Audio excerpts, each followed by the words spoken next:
let's dismantle.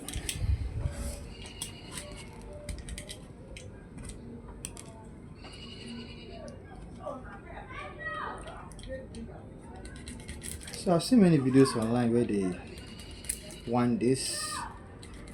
I know there are a lot of laws that guides how each of these wound goes. I don't really know them for sure, but just the basic knowledge of how they go. So for today, I'll be attempting some few principles to get DC outputs.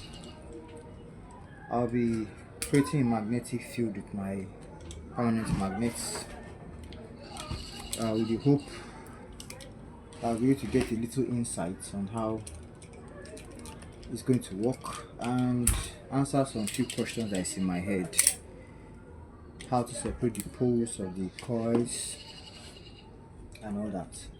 So I know basically all these guys, they are mostly done two ways: a starting coil and a running coil.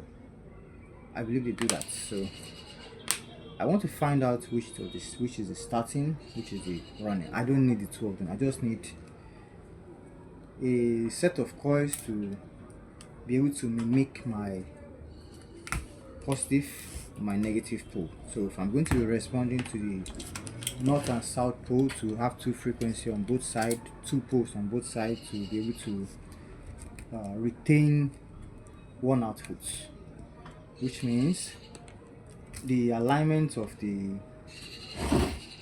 coils, arrangement of the coils, sorry, must be specific. So which means one moving in a particular direction, the other moving in the other, so I can retain a particular voltage flow in a particular direction. Remember, this is wounded in AC, which means there is always a switch between the positive and negative. Some seconds or smaller than the seconds are, you know that. So for DC, there is always one-sided movement. So the direction of the coils determines that since the magnet will be rolling no matter how, whichever angle a particular pole of magnet goes, the other will be the opposite. So every time it switches, each magnet keep making sure the voltage are retained in one direction. That makes it DC voltage.